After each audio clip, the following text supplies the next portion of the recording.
Сәлеметсіздер ме? Алдыңғы сабақта уәде етілгендей, осы сабақта шапкамызға құлақ тоқып үйренетін боламыз.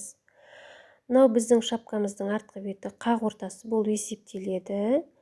Мен оны маркермен белгілеп қойдым. Және мынау алдыңғы бетінен жобамен біздер осы 68 теріп алған 68 петлямызды екіге бөлеміз. Қақ ортасын біздер тауып алдық. Мінекей көк және қызыл маркермен белгілеп қойдым. Енді осы маркердің ортасынан 3 бөлікке бөлеміз біздер.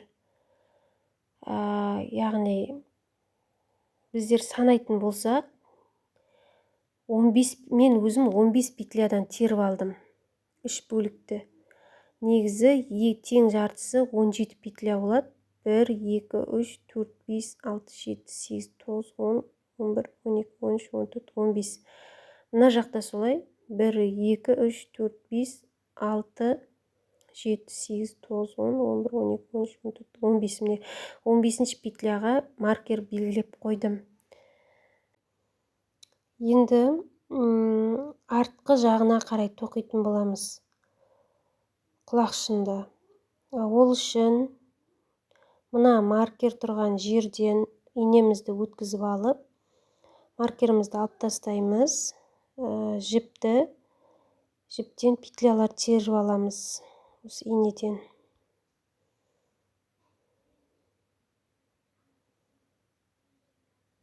Бірінші петля.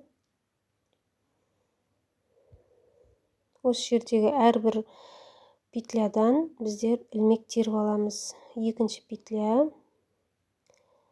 3,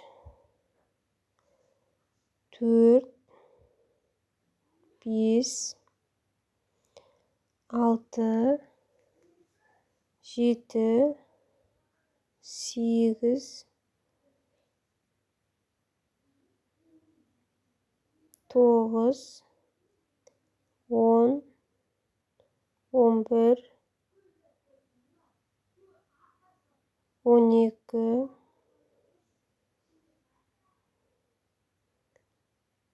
13, 14 петля. Мен 14 ілмек іліп алдым. Сіздер 12 немесе 14 ілмек ілуге болады. Тоқымамызды бұрамыз. Енді тоқымамыздың сыртқы беті, ал мынау бізде ішкі беті. Енді ішкі бетінен біздер теріс тоқитын боламыз. Шапканың ішкі бетінен теріс тоқитын боламыз. Ол үшін бірінші кромочный петляны жай ғана өткізіп аламыз. Ал қалғандарын теріс тоқимыз. Теріс тоқимыз. Ішкі бетіне келгенде теріс тоқимыз біздер.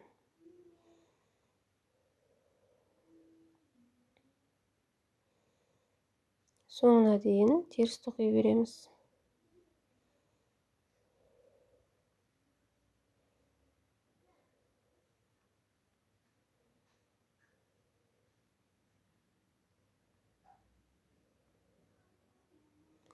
Жібімізді тартып аламыз. Соңына дейін тоқимыз. Енді біздер теріс қатарды болдық. Тоқымамызды бұрамыз.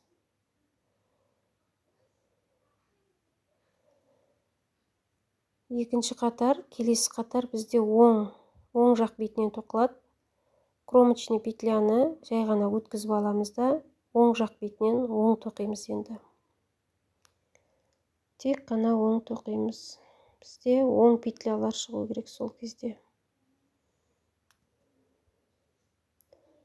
Соңына дейін оң тоқимыз.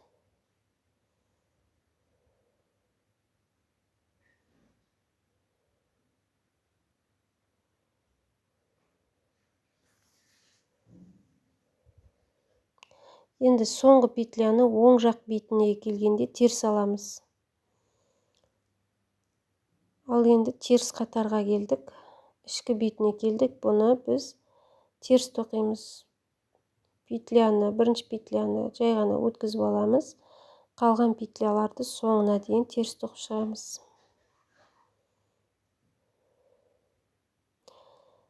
Біз соңғы петляға келгенде, мысалы оң жағынан тоқып отырсақ, теріс аламыз соңғы петляны. Ал теріс жағынан тоқып отырсақ, оң тоқимыз. Мінекей теріс алдық, теріс тоқимыз, тағы да теріс тоқимыз. Теріс, енді соңғы петляны оң аламыз. Себебі біз теріс жағынан тоқып отырмыз. Енді тоқымамызды бұрамыз, оң жақ бетіне келдік. Енді қараймыз. Біздер оң жақ бетінде 3 қатар тоқыдық. Міне 1, 2, 3, 3 қатар тоқыдық. Енді 4-ші қатарда біз қысқартып отыратын боламыз. Осы қатардан бастап қысқартамыз. Бірінші кромочныйды аламыз да, алдыңғы 2 петля бар ғой, соны бірге қосып тоқимыз. Кромочный петлядан кейінгі 2 петляны бірге тоқимыз, қалғандарын бір-бірден оң тоқимыз. Жалғастырып тоқи береміз.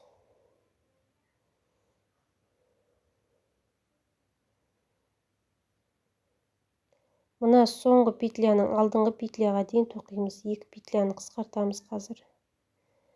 Мінекей келдік, петляларымызды бұрып аламыз. Ол үшін екінші инемізге өткізіп, мінекей дәл осылай видеодағыдай бұрып алып өткіземіз. Себебі біздер мына инемізді ішкі жағынан бұрып тоқимыз. Және теріс тоқимыз. Оң қатарымызды болдық. Енді келесі теріс қатарымызды тоқимыз. Тоқымамызды бұрып, бірінші петляны міндетті түрде жай ғана тоқымай аламыз. Қалған осы теріс қатарда біз қысқартпаймыз. Барлығын бір-бірден теріс тоқып шығамыз. Бұл қатарда біздер ешбір петляны қысқартпаймыз. Осылайша соңына дейін теріс тоқып шығамыз. Және соңғы петля бізде оң тоқылады. Теріс, теріс және соңғы петляны теріс жағынан тоқып отқанда оң тоқимыз. Тоқымамызды бұрамыз. Енді оң қатарға келдік. Бұл қатарда да қысқартамыз. Кромочный петляны кигізіп аламыз да, одан кейінгі 2 петляны ешқандай бұрмаймыз, тіке бірге қосып тоқып қысқартамыз. Оң тоқи береміз. Оң тоқимыз. Кромочныйдың алдындағы 2 петляға мінекей 2 петляны іліп аламыз да, қайтадан инемізге бұрып өткіземіз. Дәл осылай алып қысқартамыз және теріс тоқимыз соңғы петлямызды. Тоқымамызды бұрамыз. Енді біздер мінекей кромочный 2 қапталдан осылай көрініп тұрады. Артқы беті теріс, алдыңғы бетінен оң тоқылып келе жатыр бізде. Мына 2 қапталдан қысқарып отыратын болады. Мінекей соңғы 2 петлядан соның алдыңғы 2 петлясы қысқарып отыратын болады бізде. Осылай тоқи береміз. Қазір сіздерге оң қатарды тоқып көрсетейін. Тағы да кромочныйды алып 2 петляны қысқартамыз. Ары қарай тоқимыз. Оң тоқи береміз. Тек біздер оң қатарда ғана қысқартып отырық. Ал керісінше теріс қатарда қысқартпаймыз. Барлығын теріс тоқып шығамыз. Мінекей келдік, осы 2 петляны іліп аламыз да, керісінше қайтадан инеге өткіземіз. Дәл осылай спицимізді бұру арқылы, ішінен салу арқылы инемізді 2 петлямызды бірден қысқартып, соңғы кромочный петляны теріс тоқып аламыз. Теріс қатарды міндетті түрде ешбіреуін қысқартпай, барлығын теріс тоқып шығамыз. Мінекей бізде кромочный петлялар осылай өріліп шығады. Барлығын теріс тоқып шығамыз.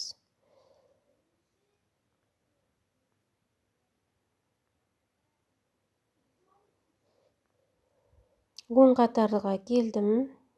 кромочныйды шешіп аламын. 2 петляны қысқартамын. Одан кейінгі петляны тоқимын, оң тоқимын. Одан кейінгі петляны да оң тоқимын. Және 2 петляны қысқартамыз енді. Жай ғана шешіп аламыз да, керісінше айналдырып, екінші спицеге қайтадан өткіземіз. Бұру арқылы тоқимыз осылай. Соңғы петляны теріс тоқимыз. Және теріс қатарда ешбіреуін қысқартпай теріс тоқып шығайық. Оң қатарға келдім. Кромочныйды шешіп аламын. 2 петляны бірден қысқартамын. Мінекей, одан кейін кромочныйдың алдында 2 петля қалды. Оны да жай ғана шешіп, қайтадан кигізіп аламыз да, бұрып отырып, осылай тоқимыз, қысқартамыз. Енді соңғы петляны теріс тоқимыз. Бізде спицемізда 4 ілмек қалды. Осы 4 ілмектен біздер ұзын бау тоқимыз. Ол үшін бізге 4 номерлі крючок қажет болады. Инемізді жайлап шығарып, ілмектерді іліп аламыз. Және соңғы мына жіп тұрған ілмекті 3 ілмектен өткіземіз. Арғарата 32 петля тереміз. 1, 2, 3. Өзіміз 32 петля теріп шықсақ болады. Немесе одан да ұзын қылсаңыздар болады. Мінекей мен 31, 32 петля тердім. Енді келесі петля бар ғой, сол петлядан мінекей өткізіп, жібімізді алып, дәл сол жібімізді келесі петлядан өткіземіз. Мінекей біріктіру, крючокта біріктіру арқылы өткіземіз. Тоқымаймыз, толбек жасамаймыз. Жібімізді өткіземіз, және крючоктағы петлядан да өткіземіз. Жібімізді өткіземіз. Бір қабырғасынан аламыз. Дәл осылай соңына дейін тоқып шығамыз. Бір қабырғасынан жіпті екеуінен де өткізіп шығамыз.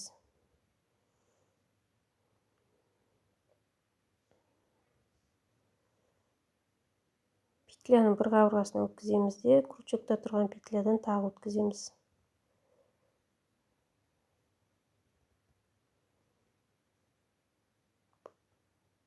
Столбик тоқымаймыз, тек жай ғана біріктіру мақсатында өткізіп шығамыз.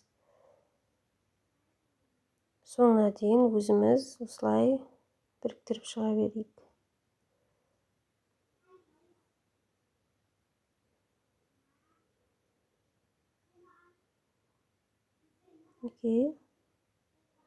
Осылай бір қапталынан өткіземіз. Сіздер, мен 32 петля теріп алдым. Сіздер 34, 36, 40 петляға дейін терсеңіздер болады.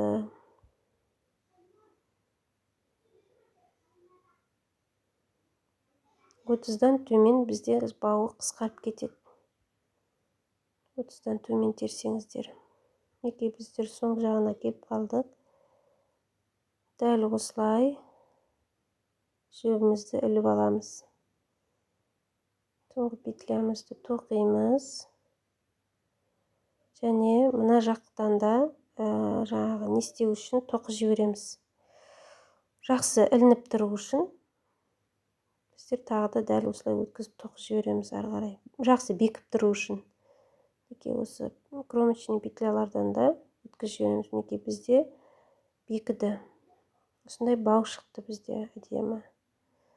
Енді қажет мөлшерге дейін қиып аламыз да, осы жібімізді бір тоқып жіберіп, жақсылап бекітіп алып, тартқып, жіптердің кромочный петлялардың арасынан өткізіп жасырып тастаймыз.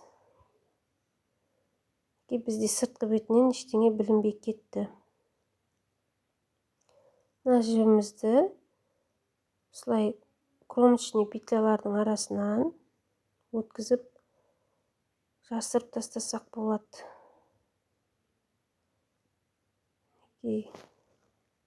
Тоқылған жіп сияқты болып кетеді бізде сонда. Ешқандай білінбейді. Кромочный петляның бір қабырғасынан алып, осы крючогымыздың көмегімен жайлап іліп алып отырамыз.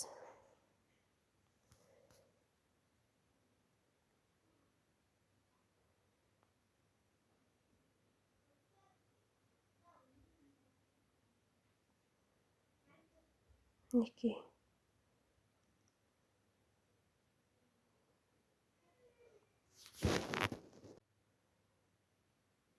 Соңғы петлядан да өткізіп,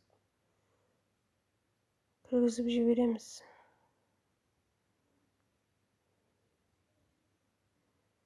Мен артығын қиып тастаймын. Бізде мінекей шапкамыздың бір құлақшыны дайын болды. Мына жіпті де қазір соңыра жасырып тастаймыз. Петлялардың арасынан жасырамыз. Енді екінші жағын осы петлядан бастап, мына жаққа дейін 14 петля теріп, дәл осылай құлақ тоқып шығайық.